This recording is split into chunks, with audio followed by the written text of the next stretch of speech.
අයිබෝන් කියලා හැමදෙරම පිළිගන්නවා මගේ YouTube channel එක තාම subscribe කරලා නැත්නම් subscribe කරොත් මම දාන වීඩියෝ කෝල වීඩියෝ ස්ක්‍රීන් එකට එන්නේ. ඒතර අද මම ඔයගලන්ට කියලා දෙන්න යන්නේ සමාජයේ පවතින මේක ඇවිල්ලා ඇත්තටම අලුත්ම වීඩියෝ එකක් අලුත්ම concept එක. අතර ගත්තොත් එහෙම සමාජයේ අපි හැමදාම ඉන්නවනේ. ඒ පවතින සමාජයේ තුල ඇත්තටම අපි දකින සමාජයේ පවතින පොඩි කට්ටකම් කීපයක් තමයි මම ඔයගලන්ට කියලා දෙන්න යන තව අනන්ත ප්‍රමාණ තියෙනවා. නමුත් මේ ප්‍රධාන වශයෙන් සිදුවෙන ඒවා අතුරු ගත්තොත් එහෙනම් ඔයගොල්ලෝ දන්න ඒවා අනිවාර්යෙන් කමෙන්ට් කරන්න.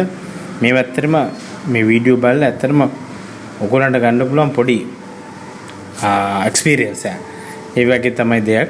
අතුරු ගත්තොත් එහෙම පළවෙනි එක වෙලා ඔරිජිනල් අපිට ඇත්තටම පෙන්නනවා.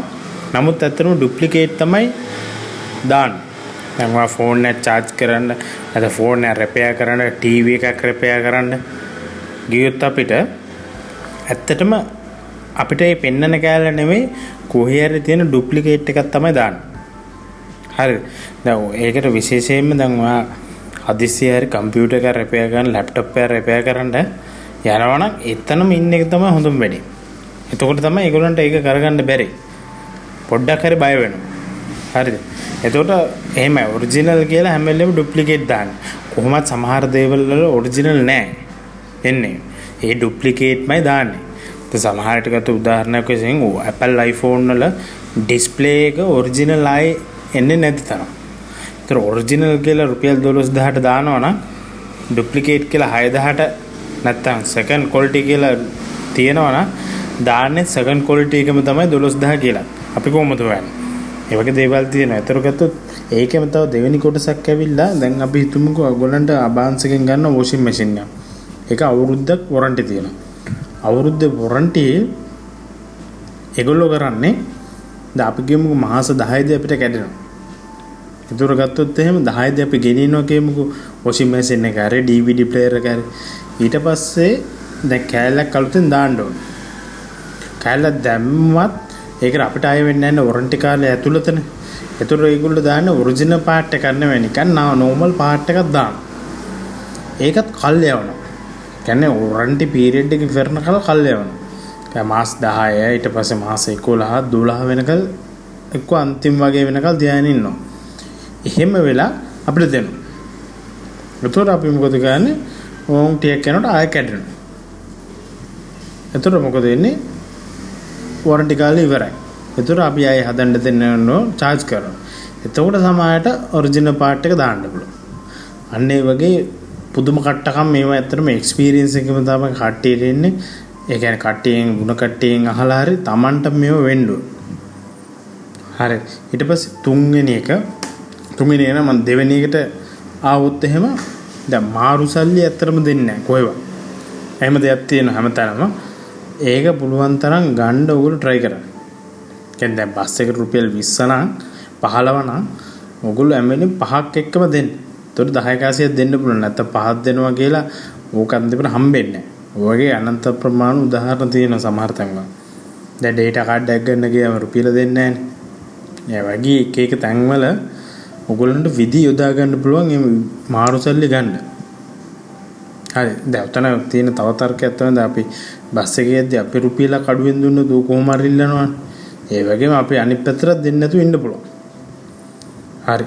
ඊට පස්සේ අනිත් දේ ඇවිල්ලා දැන් ෆෝන් ගත්ත ෆෝන් රිපෙයාර් වලදී පොඩි දේවල් සමහර වෙලාව දැන් ස්ක්‍රීන් එක ස්ටක් වෙලා තියෙනවා නම් පොඩි බටන් දෙක ඔබවුවාම ඒක රීසෙට් වෙලා ඕපන් වෙනවා. නමුත් ඒක නොදන්න ගොඩාක් කට්ටිය ඉන්නවා. ඒතර ඒගොල්ලන්ට වෙන්නේ දැන් ඔය වගේ පොඩි දේවල් කරලා සමහර කට්ටිය රුපියල් 1000ක් ගන්න. මොකද අපි හිතන්නේ ඔක්කොම කරා කියලා. දැන් ඔය වගේ ඒක තමයි පොඩි දේවල් තියෙනවා. නමුත් රුපියල් 1000ක් ගන්න. සමහර සිග්නල් IC මාරු කරනවා කියලා කියනවා. එහෙම මාරු කරා කියලා ඒක හරිම යථාර්ථයටපත් වෙන ඊට වඩා හොඳයි අලුත්ම ෆෝන් එකකට යන එක. ඒ වගේ අවස්ථාවල් තියෙන සමහර වෙලාව ෆෝන් එක ඇත්තටම හදන්න යනවා 1200ක් විතර. ඊට වඩා හොඳයි දැන් ඒක කොහොමත් අය කැඩෙනවා. දාන්නේ ලෝකල් කෑලි ඊට වඩා හොඳයි අලුත්ම ෆෝන් එකක් ගන්න. ඒ වගේ පොඩි දේවල් තියෙනවා. ඒ ඇත්තටම ඒවා තමම ඉන්ටර්නෙට් එකේ හරි යාළුවන්ගෙන් හරි ඉගෙනගෙන දැනගන්න එක හොඳයි. සමහර දේවල්. දැන් සමහර කාලයක් තිබ්බ ලැප්ටොප් එකේ ස්ක්‍රීන් එක අංශක 90ට හැරෙනවා. ඒතර කට්ටිය බය වෙලා ගිහිල්ලා ඔක දෙනවා රිපෙයාර් කරන්න කියලා. ඇත්තට මේකේ සෙටින්ග්ස් වලින් ඕන තරම් හදන්න පුළුවන්. නමුත් ඒකට 750ක් ගන්නවා. නේගයි මේ වගේ දේවල් කට්ටකම් කයිරටිකම් තියෙනවා. ඒතර ගත්තොත් එහෙම මේ ගත්තොත් අලුත්ම දෙයක් වෙනවා කියන්නේ පික්මී වල කාඩ් පේමන්ට් තියෙනවනේ. පික්මී වල කාඩ් පේමන්ට් එක දැන් බහින්න එනවනේ කට්ටිය. දැන් කාඩ් පේමන්ට් නැතුව අපි මාරු සල්ලි දෙනවා. මාරු සල්ලි දෙනකොට අවුලක් නැහැ. රුපියල් 100 නම් 100 දීලා යනවා. හරි. ඒතර යයින් කරගෙන යනවා. දැන් අපි කාඩ් එකේ දුවුනොත් ඕකේ කරන කට්ටකමක් තමයි ගොඩක් කට්ටිය දැන් පික්මී එක නැගලා යනවා. එහෙම යනකොට මේ කට් කරන්නේ නැහැ. ඒකද අපි හදිස්සියට බහිනවා. එතකොට කියනවා කාඩ් පේමන්ට් නේ. ඒතර අවුලක් නැහැ. ඕකේ කියලා කියනවා. එතකොට අපි හොඳට බලන්න ඕනේ ඌ ඒක එන්ඩ් කරනවාද කියලා. ඒ ට්‍රිප් එක එන්ඩ් කරනවා. සමහරව එන්ඩ් කරන්න නැතුව යනවා. මොකද ඒතර කාඩ් පේමන්ට් එක වැටෙනවනේ. දිගටම ඌ තව කිලෝමීටර් 6-7ක් ගිහිල්ලා තමයි ඕෆ් කරන්නේ. ඒතර අපි කැපෙන්න ඕන ගාන හොඳටම කැපිලා ඉවරයි. හරි. ඊට පස්සේ ඕක තමයි මේ අලුත්ම විදිහට වෙන දෙයක් මම කිව්වේ. හරි. ඊට පස්සේ තව දෙයක් තමයි ඔය සමහර අය ගොඩක් තැන් වල වෙනවා සල්ලි දීන්නට පස්සේ සල්ලි හම්බුන්නේ නැහැ කියලා කියනවා. එහෙම අවස්ථා ඕන තරම් තියෙනවා.